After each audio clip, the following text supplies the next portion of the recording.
And Remy have the exchange. She like, what up, that? I'm like, yo, stop playing with me, yo. You know I got you. You ain't got to come at me with all that aggression or whatever. Math like, nah, Chip, you know that's how she is, da-da-da.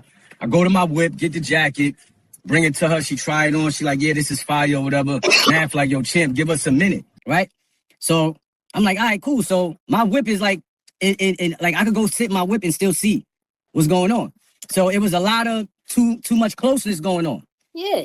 There's too much closeness going on. And I was like, and that Math was playing around and Remy oodles and noodles. Allegedly. So our aura actually let another nigga know that that's our little thing right there, and I'm knocking that down. For real, for real. Did he give you the energy, the vibe that he was playing around in Remy Ma oodles and noodles? Yes, and this is when it came, right? It's when they both got in the truck. And about 30 minutes passed, I'm like, these niggas playing games, man. And I left. You understand? I left. Fast forward the next day, I'm like, yo, what's up, bro? Like, what was all that about? Nah, chill, son, chill, son. When nigga tell me that, when nigga tell me chill, son, and all that, I already know what it is, nigga. You playing in the oodles. You playing in the oodles. I'm minding my business. Ain't none of my business. Get straight to it. I'm gonna tell y'all something. All y'all in the comments talking about champ capping and all that, I don't need the cap. I don't need the cap. What y'all fail to realize is that I was around this nigga Math way more than any other co-host, damn near more than his mother and his children. I was around this dude, all right? When I pulled up to his crib in the Bronx to bring the jacket and I seen what I seen, at the end of the day, I'm a hood nigga. I know what it is. I done played around with plenty of women, all right, on the low that a lot of cats don't know about. And it's the same thing here. All right, she got a thing for battle rappers, yo. The lovey-dovey looking shit, the little hugging stuff that I seen, all right, when I said the closeness and all of that, I peeped that. All right? And then when I was told by him, yo, listen, give me a minute, and I went and sat in my car, and I looked from my car, I'm like, oh, they got in the whip. It's fucking 30 minutes past. What the fuck is going on? I'm out of here. Then the next day comes, and I'm like, yo, what was all of that about? You had me sitting waiting. You ain't even hit me back. And everybody know how Mav give it up on that end. Like, he have you waiting. Everything's on his time.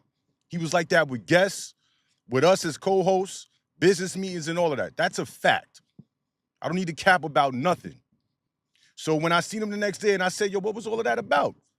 Yo, chill, kid, chill. Don't worry about all of that. That right there says all it needs to say. Because if I ask you a question and that's your response, instead of explaining like, nah, we were just chopping it up about her getting on the show, possibly doing a record together, this, that, and the third, none of that came out of his mouth. So again, there's no reason for me to cap about this situation. There's a lot of shit that I know that I have yet to speak about. But this is a new year, and I don't give a fuck no more. Since Remy's been released from the correctional facility, her movement has been foul. And at this point, it's starting to look patterned. Battle rappers keep popping up in the mix. Her current boyfriend is one, Math is one, and that alone has people side-eyeing the situation. Now let's be clear, this ain't about judging who someone dates. It's about how you move, especially when you're a woman of status, legacy, and influence. Remy Ma is a legend, a brand, a public figure. Every move she makes is magnified, dissected, clipped, and pushed into viral territory the second her name gets mentioned. Right now, instead of moving like a boss, she's starting to look reckless. And worse, she's embarrassing herself publicly. There's no way all this negative attention is accidental. And if it's coming from a place of feeling ignored by her ex, that's even more concerning. Attention, especially bad attention, is never the move when you've got everything to lose and nothing to prove. What makes this hit harder is the history. Papoose held Remy down for 8 long years while she was incarcerated. 8 years of loyalty, 8 years of standing tall, 8 years of defending her name, holding the household together, and protecting her legacy when he didn't have to. A lot of people talk loyalty, very few actually live it. That matters. That history matters, that sacrifice matters. On top of that, Remy is a mother. She has a daughter watching her every move, learning how to navigate womanhood, fame, and respect through her example. This is the last type of circus behavior you want your child growing up seeing attached to your name. And let's not forget, when you're in the public eye, there is no such thing as low-impact drama. Once Remy Ma's name hits a headline, it's gone viral. Blogs, clips, commentary channels, group chats, everyone has an opinion. Every move becomes permanent. The smartest play right now is simple. Move low-key. Protect the bag, protect the brand, protect your peace, protect your child's future. There's no benefit in clout chasing messy situations or public speculation. The money don't stop when you're quiet, but it does slow down when you become a spectacle. Remy needs to clean it up, lock back into boss mode, handle business behind closed doors, and remember who she is and what she represents. At this stage, the solution for Remy Ma isn't complicated. It's about control, discipline, and self-respect. The first thing that has to happen is silence. Not defensive silence, not mysterious silence, but intentional silence. The internet only keeps a story alive when it's being fed. Every reaction, every appearance, every moment that feels like it needs explaining only adds fuel to something that should have burned out already. When Remy moves quietly, the noise dies on its own. Personal situations should stay exactly where they belong, behind closed doors.